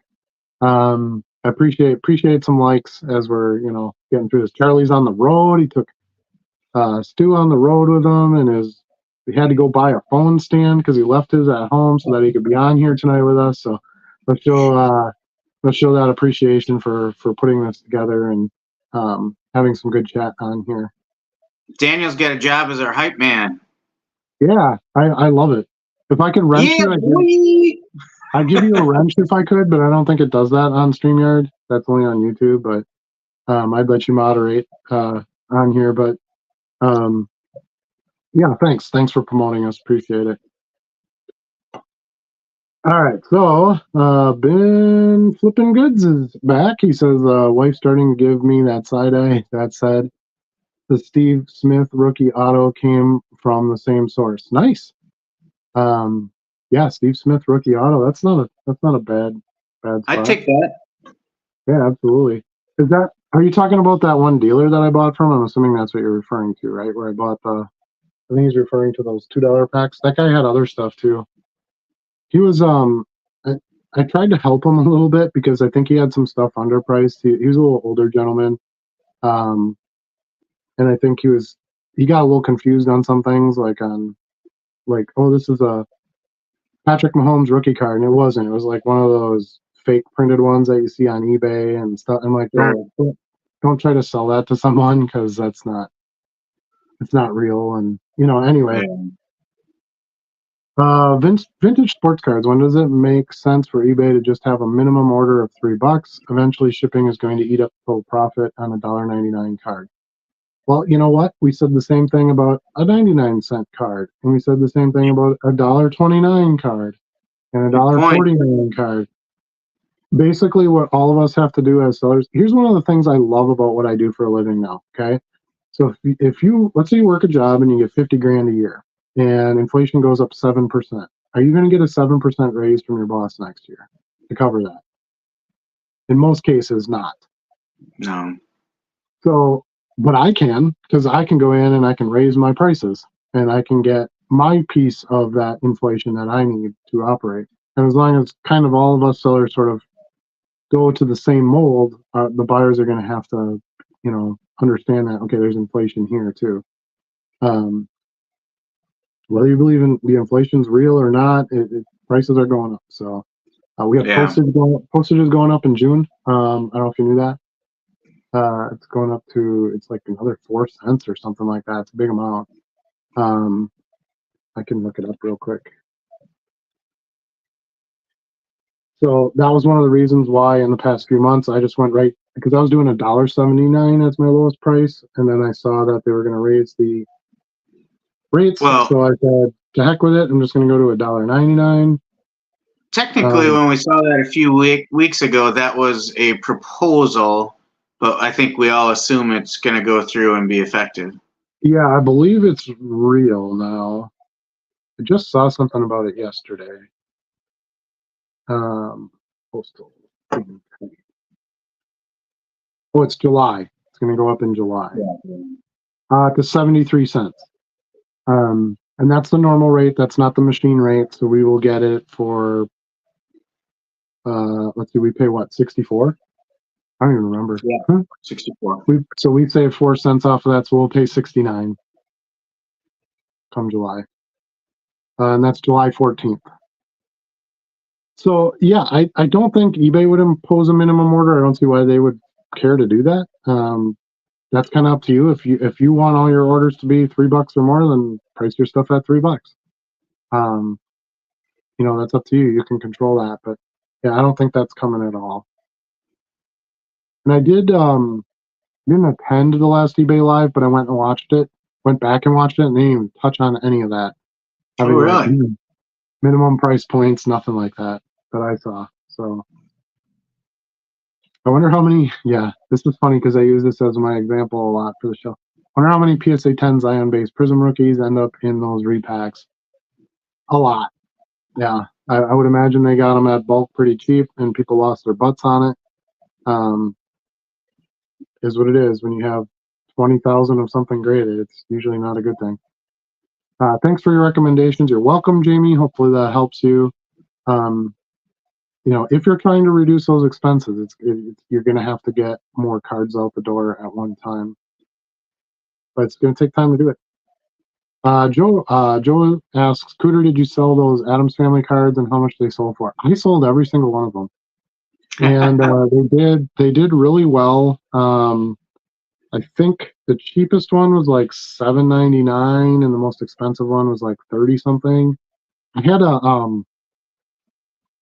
had like a short print where it had a light bulb in the picture, and the regular version doesn't have a light bulb.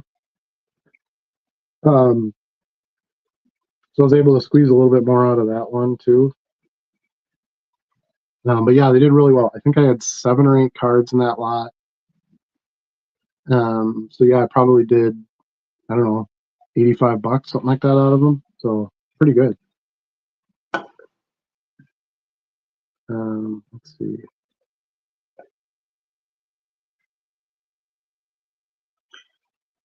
I moved one of those Toy Story cards today that I picked up last month. That was fun to see. Yeah, I've sold some Toy Story stuff too. I've sold some Lion King. I sold a damn Dirty Ape card today. Nice. And that was weird. I sold that and a Kenny Rogers card to the same buyer. So kind of like that. But I put it in the Discord and I titled it Gambling Ape, right?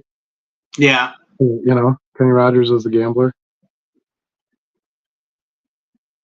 Let's see. Where's this? My soul. Let's go to ship. Here we go. What you looking for? Looking for my Adams Family results. Oh, okay. Let's see. Item title. And were those modern prints or were those more vintage prints? 1964. 64. Okay. So I had what was cool was they were all sold in 2 orders. So hardly any expenses. Actually 3 because I just sold the last one I think today. First order was 3 cards and they sold for $39.97.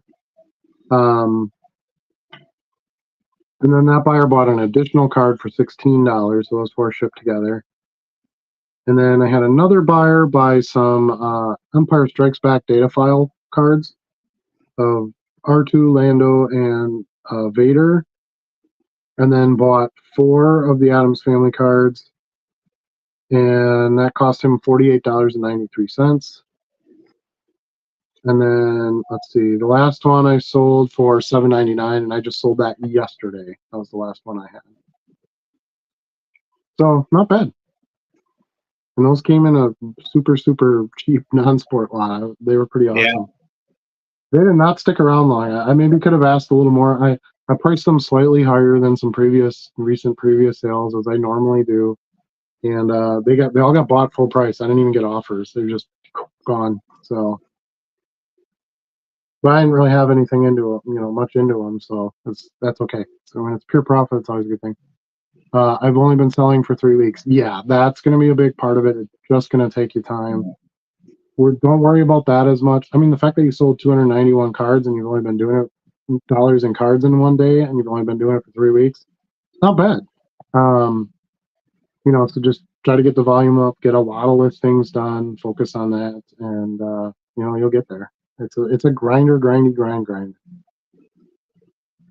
Yeah, so Brevin met me at the Green Bay show. I live near Matlock. Tell me when the next show you're going to. I don't know yet. I have to get better, first of all. I'm guessing it'll probably be the May distillery show. Probably gonna be the next one I'm going to. So I don't know about you, Charlie, where you're going, or if you're going to that one, or. Yeah, I don't. I haven't looked ahead. I know this weekend I'm not doing anything. I think we're headed up north where I got to do some more work up there. so I haven't looked ahead at the schedule to see. It's a tough position right now because we have so much to do up north before football season starts. When I get back to the national, so the missus doesn't want to hear about any card shows right now until I get all that done. Yeah, that's fair. That's fair. Yeah, honestly, I'm probably going to do that one in May, and I'm probably not going to do any in June, unless something comes up. Like this Oshkosh show, I got invited down as a VIP guest. You know, that was a nice opportunity, so I did that. Wasn't planning to go to that show originally. So yeah, I'll probably do that May show just because it's local and why not? I know the dealers that come, that kind of thing. Make some connections, you know, that all has value too when it's local. And then I'm probably just going to sit until July when we go to the national because I'm going to buy so much stuff there that picking up inventory a week before the national just doesn't make a whole lot of sense. Right. So I'm going to really try to get, I have a ton of stuff. So, I mean, I went to 2 shows in a row and I bought a ton of stuff. I got stacks and stacks and stacks. I don't have a scanner right now, so I got a big stack of stuff to scan. And nobody's using the scanner right now, dude. I know. I didn't realize you were out of town. I've had other things going on here. Last night I had to sit in a garage all night and hand out T-shirts for the soccer club. Oh, that sounds fun. Yeah, it was a great time. You got to do those volunteer hours, or you got to pay the extra, you know, that kind of thing. So, got my effort done for the year, and I got picked up Luna's uniform. But yeah, that stuff all takes away from other things that you really want to get done. Old Merchant's vintage sports card says the dollar store literally makes a 50-cent profit on every item. I buy a card for 20 cents or 30 cents and profit 75 cents. Pretty good margin. I would hate to have to do sales taxes in each state too. I agree with all of those statements. He's kind of defending eBay to some degree here. To me, this is my take on it. I think people who sell on eBay, they don't really know what it takes to sell online outside of that. Most people don't have an experience setting up their own online store or something like that. So they just go, well, eBay takes all my money. Well, yeah, kind of. They're doing like 90% of the work that you have to do if you do it on your own. So if you value that, it's kind of like my plow service for my driveway in winter, right? Like the guy comes with a nice plow truck and it's done in 10 seconds. I don't have to go out in the cold. I don't have to start up a snowblower. I don't have to put gas in it. I don't got to tune it up every year. I don't got to store it. But yeah, he charges me to do that. Like, you know, I mean, that's just kind of how it is. Anything that's a service or a convenience or takes away something you'd have to do yourself that's the cost. And they are the number one player, just like PSA. Yeah. PSA charges a lot to grade it because they are the number one reseller. You know, price wise anyway, when you go to resell the card. So yeah, I mean, you can argue with it all day long, but you're going to have to pay it. Johnny says he rarely promotes, and when he does, it's at 2%. Yeah, and we've talked about this a million ways to Sunday. So yeah, you have to kind of feel where you fit in with that. I've done dynamic, and it really hasn't hurt my percentages at all because I think it's helped me get so many more sales and get so many more multi-card sales that it's whatever. So I'm kind of I mean, the correct answer to how much should I promote at is whatever is the right balance for you to get the sales levels you need for the least amount of extra cost. All right. Yeah, exactly. As cheap as you can get it. That's right. Like, yeah, you know, this gas station has it for a penny more than the gas station 3 miles from here. Is it worth your time, your gas, to drive the 3 miles to save the penny per gallon? I don't know. You have to determine that. Do you have a double wide, you know, with a 200-gallon tank? I don't know. Maybe then, you know, I don't know. So I suppose you're worth the like. Gee, thanks. Post game card with the post of the night. You know what? I think I'm gonna pin this to the top. Ready? Let's star this comment. There you go. I could also put them on timeout. Like that's like sending to a kid to the corner, right? There's a timeout function? Yeah. Let's see. What is the most expensive card both of you have sold? I sold a card for $5,300. Back when the market was super hot, I sold a. It was a BGS graded card. That just goes to show you how old this was, because who has a BGS graded card anymore? It was a BGS 9.5, I believe. Brett Favre, Super Bowl stamped, 1991 Stadium Club rookie, and I got $5,300 for it before eBay. So I got like, I don't know, a little less than $4,000, I think, at the end. No promotion, nothing like that. Just sold it. So I don't remember what the card was, but I know the highest dollar amount card I've sold is $300. It was a graded card. I'm racking my brain trying to remember exactly what it was. was it a I can tell. Trout? I think wasn't it a Trout you had in your own collection that you graded? I didn't sell the Bowman Trout rookie yet. I think it was. I think it was one of the Golden Mirror parallels that I had. It's not the Pujols yet, though. I think I had another one I had pulled or something. And I can't access my stuff on eBay right now to see what it is. Well, Sure. I could, but I think it would drop me from the show. But yeah. So yeah, I can't say. If I think about it later, I'll bring it back up. But I know the sale was about $300. Yeah, that's not terrible by any measure. And that was a pack pull or a box pull, you know. Speaking of Trout, I picked up one of these this weekend. Yep, I see those a lot. I think that'll be fun. I've never had one before. I mean, most people don't want to or can't afford the real deal, so I think this will be fun. Yeah. Hey, for 20 cents, right? I mean, did you see Trout is on the shelf again? Yeah, that doesn't surprise me. I don't expect him to play a full season pretty much for the rest of his career.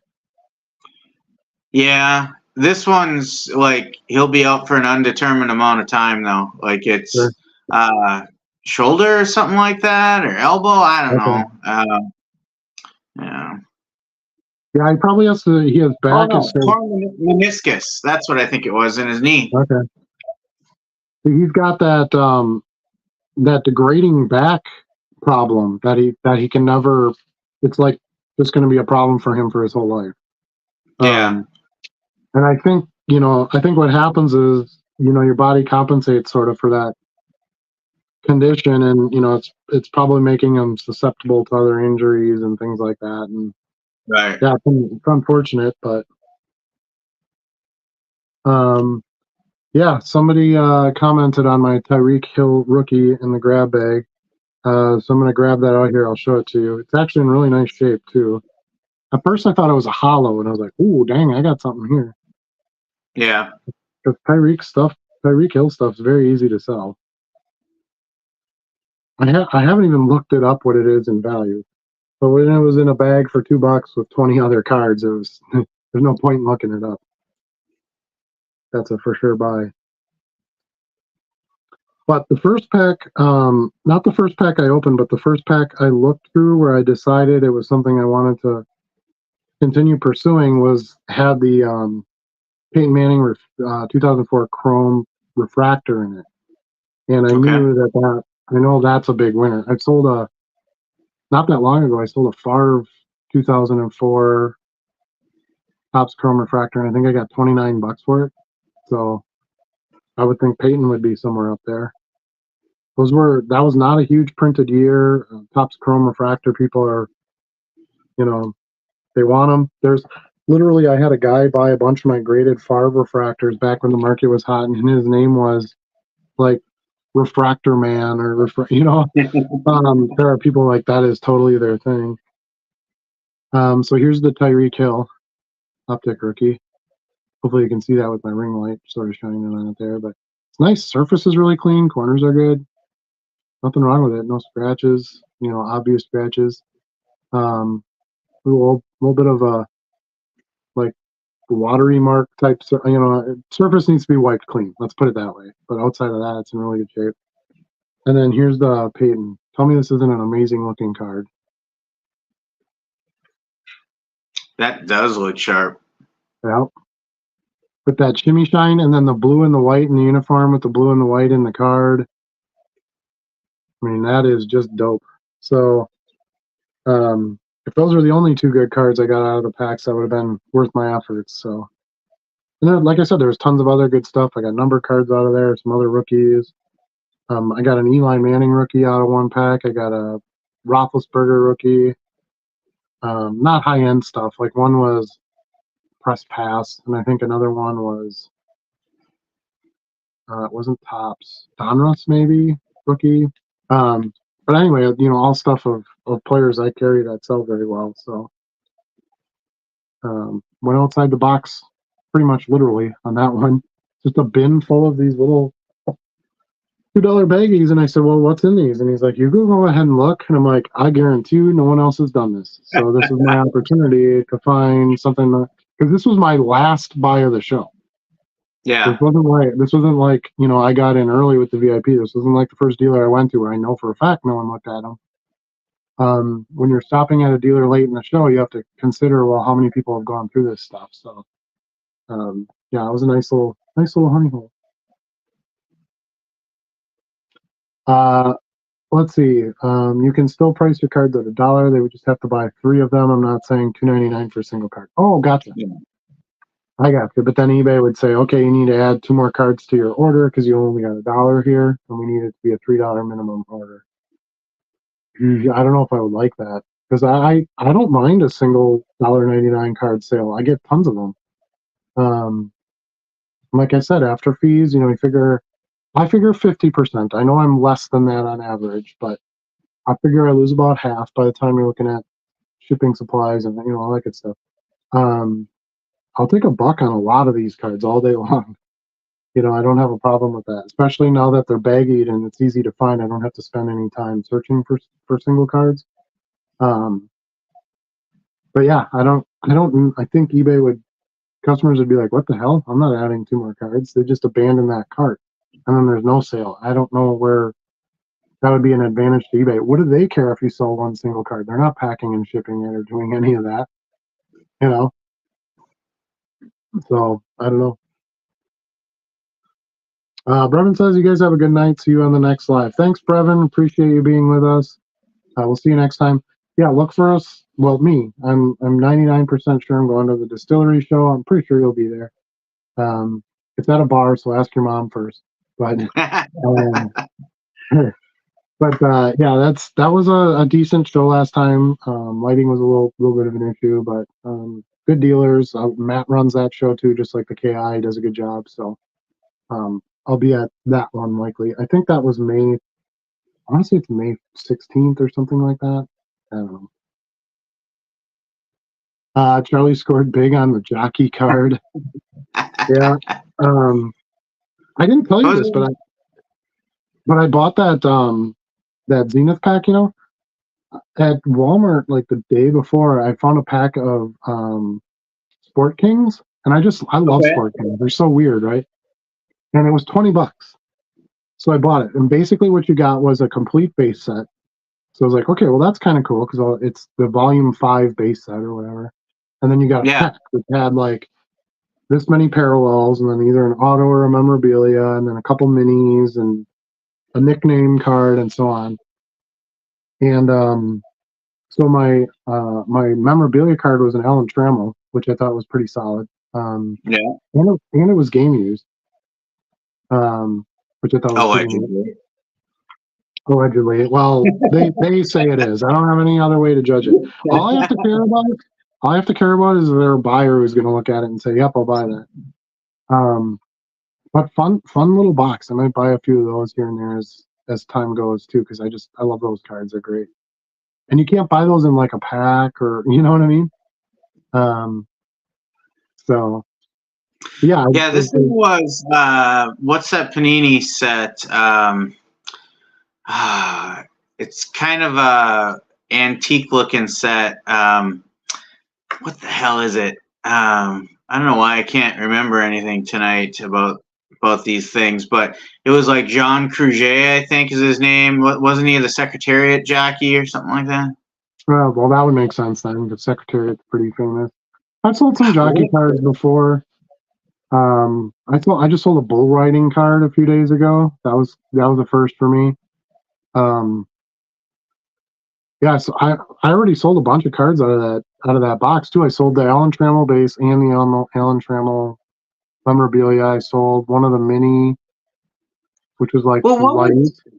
what was the Houdini card from? What Panini set was that? That's Tops. My Houdini. No, I had one that I This is sold too. Tops Heritage. Yeah, that's Topps Heritage, but I had one that I shared with you from What was it like? Panini. Is it Americana? Is it Americana or something similar?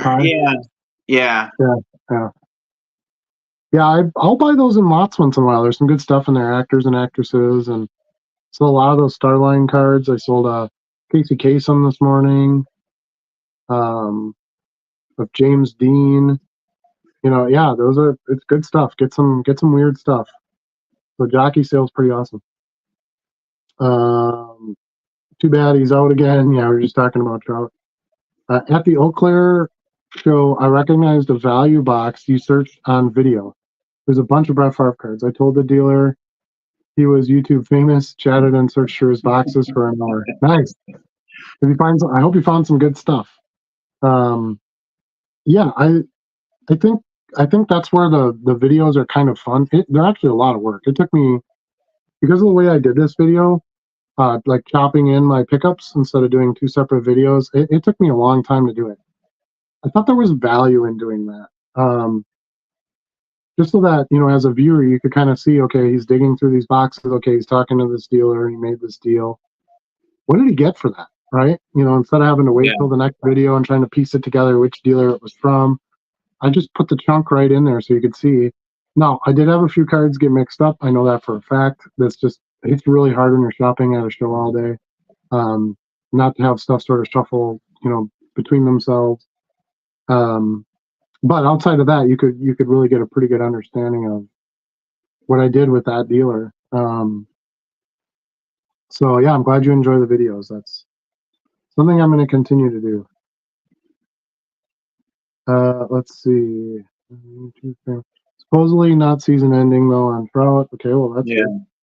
Tyreek comps 20 to 30. So I paid $55 for my entire buy from that dealer. I bought 26 of those $2 bags, and I had a stack of like 25 or 30 50-cent cards.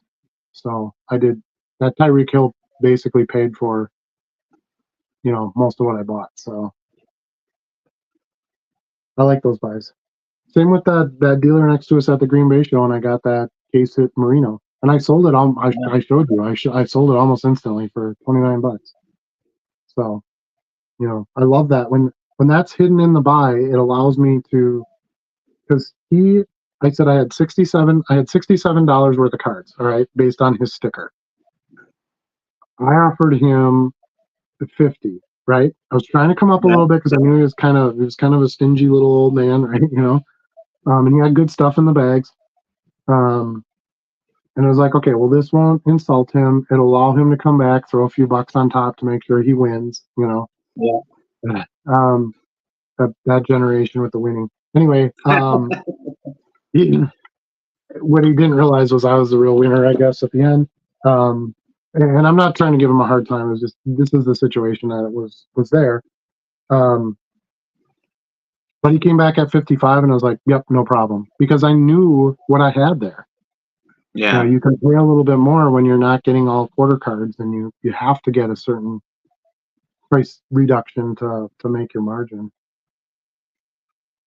Let's see, do you send your repeat buyers, your followers, special coupons just for them? If so, how do you still do your weekly newsletter? Thanks. Robert, I send coupons, yes, very regularly. I do not send special ones to my buyers or my followers, but I do send them to them. So it's not like I just create a coupon and leave it sit there. I send it to my groups, and then it is available also to any general buyer. And I do still do my weekly newsletter. Charlie? Yeah, I need to step my game up with the newsletters. I use them much more sporadically. I do occasionally send things to repeat buyers. I will tell you, I look for that when I am negotiating offers too. If it's a repeat buyer, I'm typically a little more willing to work with them than a first time buyer. Um, I guess you could argue that case either way, right? Like, oh, well, be a little more easy with the first time buyer to get them back again. But the way I look at it is, I want to reward those return buyers when they come in, so I'm usually a little easier to work with them. Yeah, I kind of do the same thing, and I have a couple of buyers, and it's a fun game, I guess, that we play, but I'll have a couple buyers where the buyer will come in and he'll make me an offer on one card, right? And I know if I take that offer, he's going to send me an offer on another card, or he's going to buy a few more. Yeah, Like, it's like our fire starter, right? He needs to know right. that he can get his one deal. Okay, I bought a card. Now I'm going to go in and buy some more cards. Sometimes I'll even pay my asking price on the other cards. There's a lot of Yeah, times I'm like, that's a little bit lower than I would take, but it's this buyer, and I know I'll get a couple more buys. Boom, I'll take it.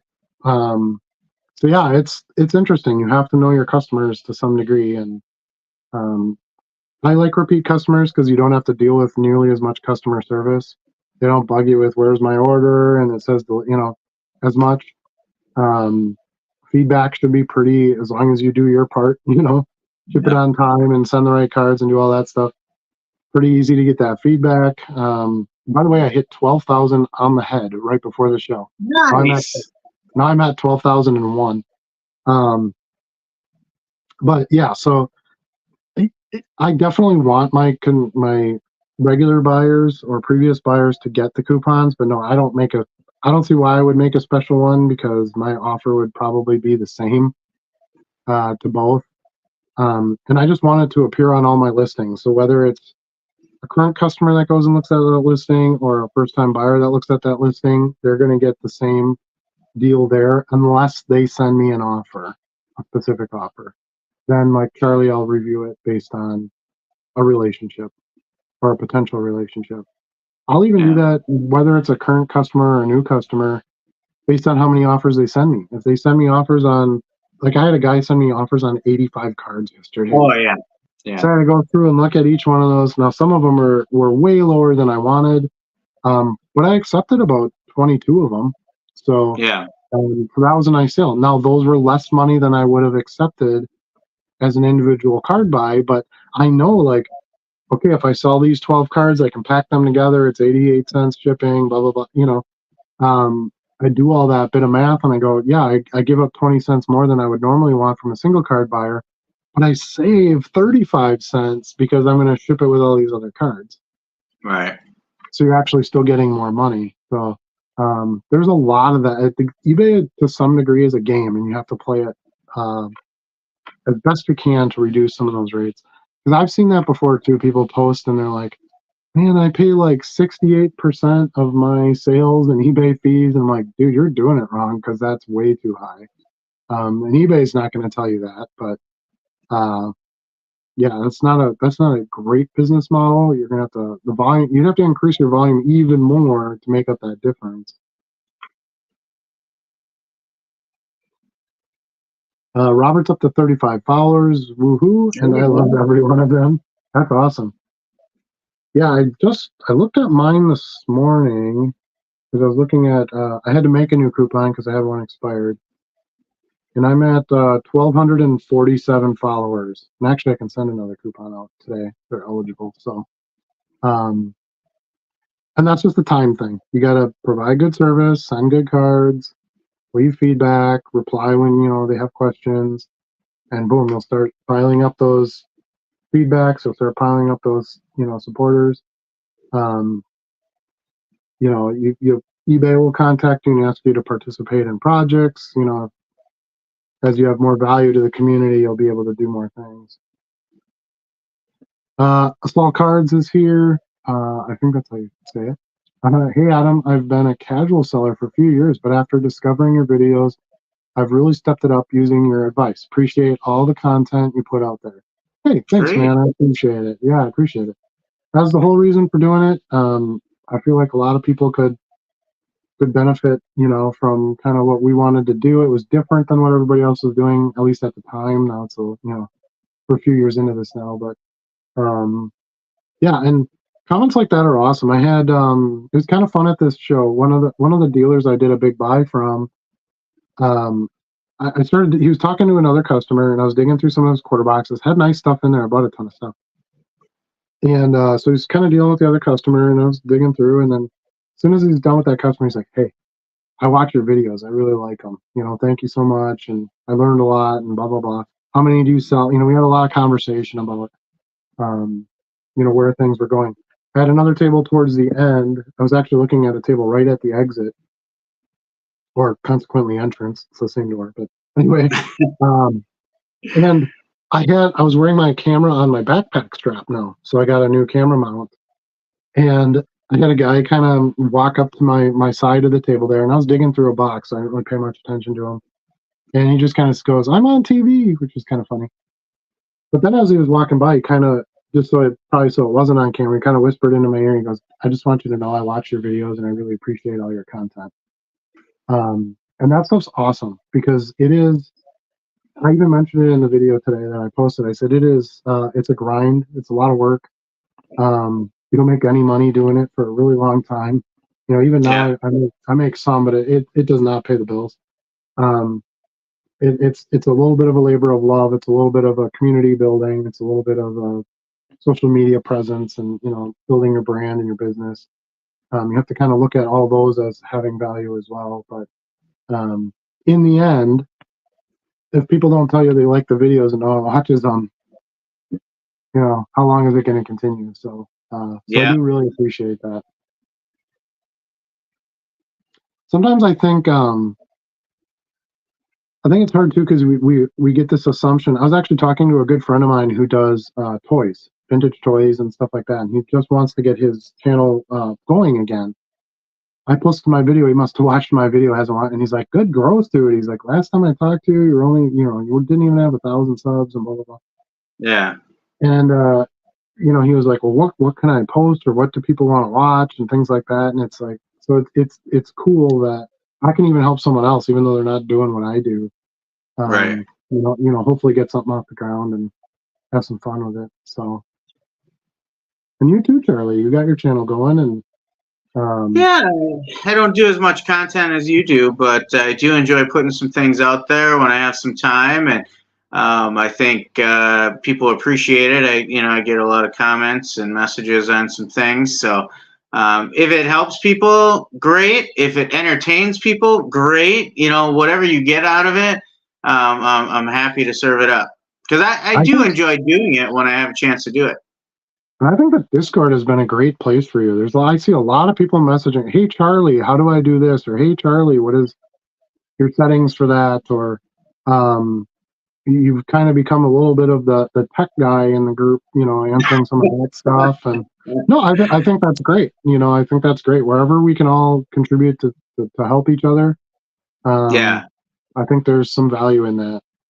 So I love the Discord. It's so convenient. It's a great community. There's hearty discussion all the time, both educational, but also just fun. Like I love that we all share a lot of cards, that we're moving or picking up, and um, we entertain each other on some things, but along the way we learn some things as well.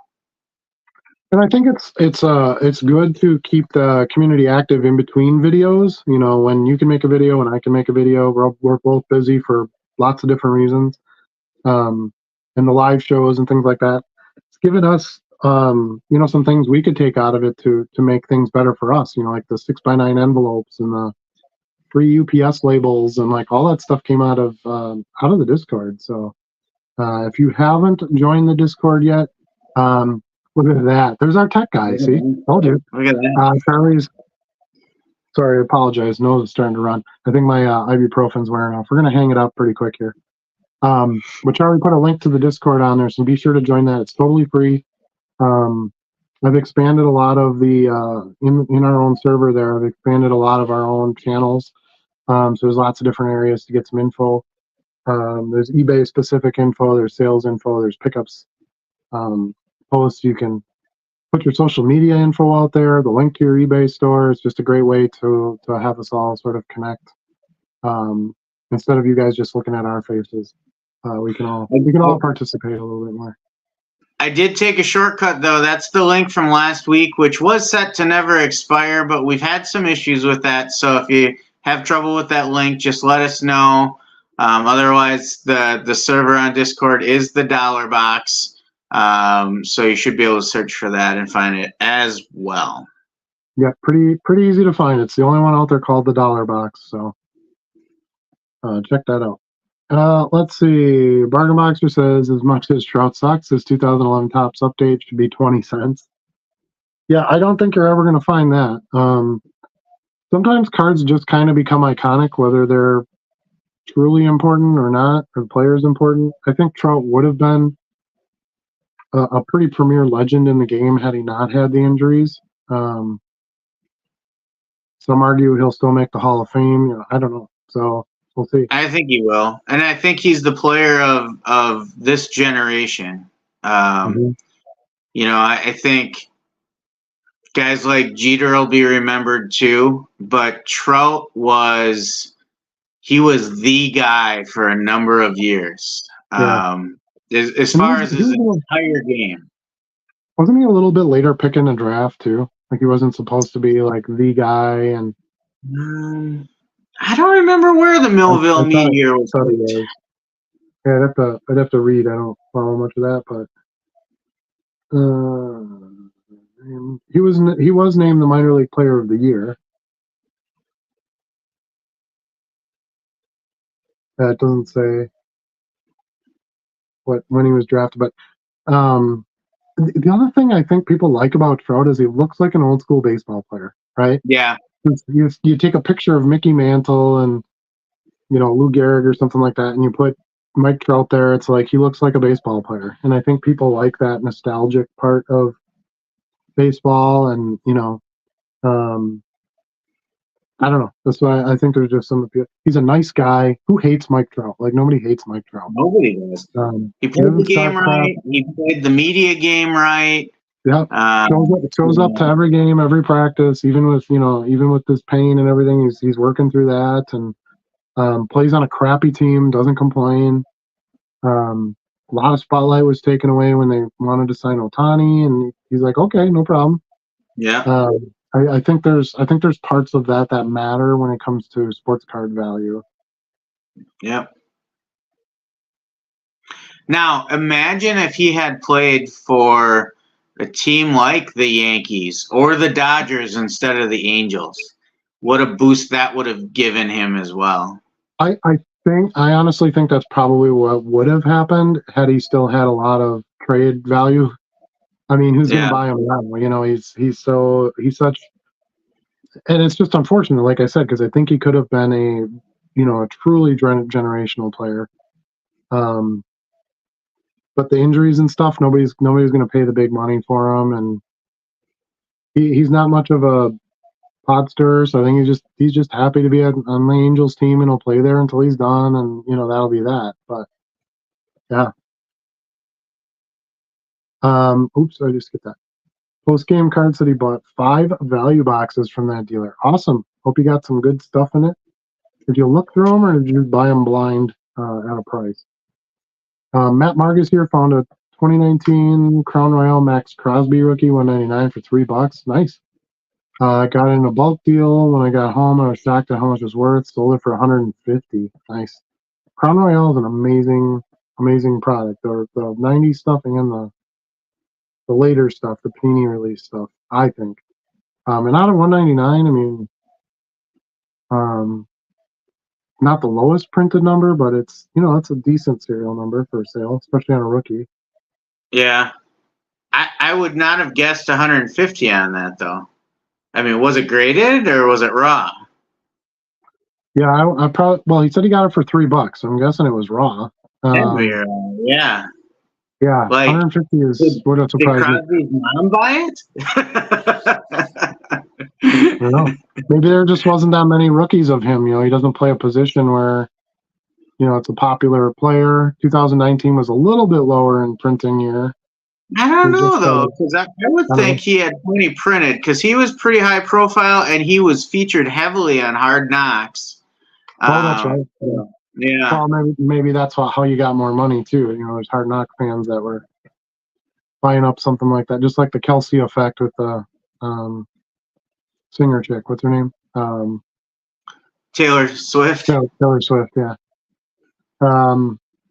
Yeah. Anyway, good for you. I've sold some Max Crosby stuff before too. Nothing like that, but his stuff does sell. So I could see you finding a buyer, but yeah, I'm pretty surprised on that price too. I'm only about 12 months in to win it slowly but surely. Well, good for you. 12 months in, that's good. You get your first year in, you can start working on the growth and the expansion, and you should have your operation down pretty good. He's a first ballot lock already. I tend to agree with you. He was a first rounder. But I think it was later, though. Like, he wasn't the first or second pick or something like that. Right. If I remember correctly. I think it was like 27th or something like that. Which, yeah, I think you're right about that. Well, no, you're saying that because that's the number. Maybe that might be why that's in my head. I don't know. Yeah, and he said late, I believe. Yeah, I believe it was late too. 25th. I think that's the date for the distillery show. So that's kind of perfect because it's later in May, which is good. I have a bunch of stuff in the beginning of May coming up here. School, end of school. I got to get the kid to summer school thing. There's a bunch of soccer's going on. I got all this stuff here, so I'll do that show end of May, and then June I'm going to spend that time. My work day is just kind of cleaning up and getting everything sorted here so that I'm ready for my big influx of stuff that I get at the National. It's kind of my plan. Maybe sneak in a small show here or there. We'll see.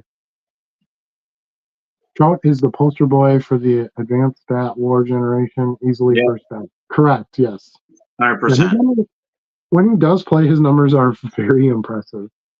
He started off hot again this year too. Yeah, I know. I was selling a ton of Trout too, so it is what it is.